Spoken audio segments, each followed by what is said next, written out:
你有冇試過簽咗寬頻合約之後，先發現每個月收多咗錢？或者想搬屋取消，先知要賠幾千蚊？寬頻合約入面其實有好多陷阱，今集教你逐樣睇清楚，避開隱藏收費。首先講下寬頻合約嘅基本結構。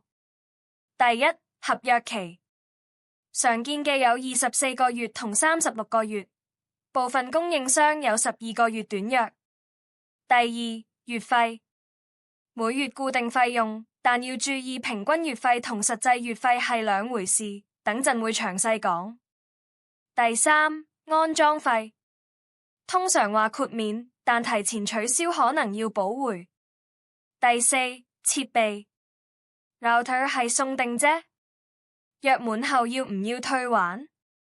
損壞要賠幾多？第五，自動續約，約滿後唔做嘢就會自動續約，通常按正價收費，可以貴30%到50%。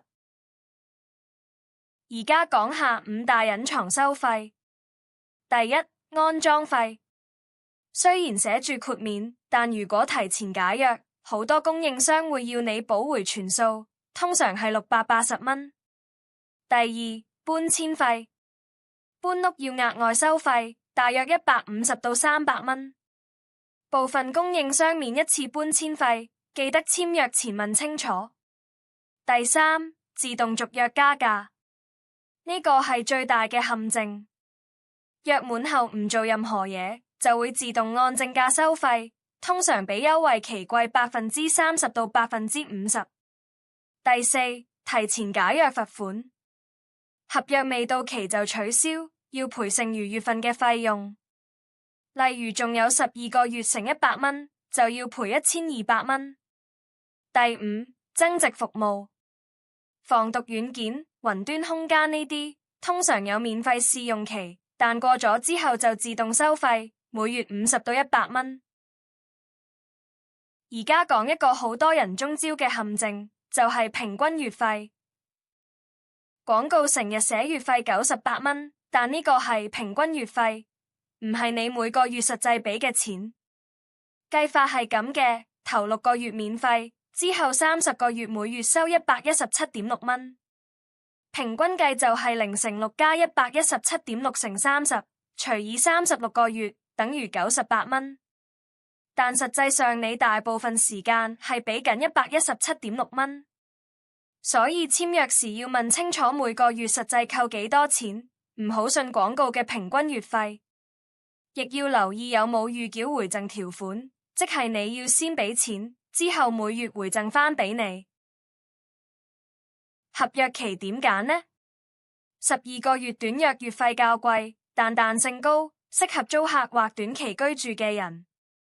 24個月係中間選擇，月費中等，彈性都唔錯，適合一般家庭。36個月長約月費較平，可以慳20%到30%，但如果中途搬屋或想轉台就麻煩。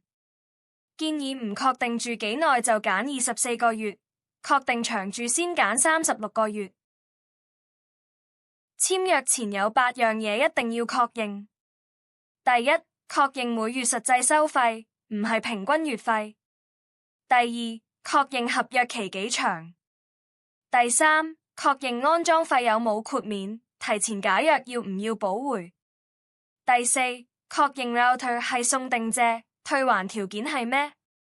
第五，確認約滿後自動續約條款。第六，確認有冇隱藏增值服務，試用期後會唔會自動收費。第七，確認搬屋時搬遷費幾多。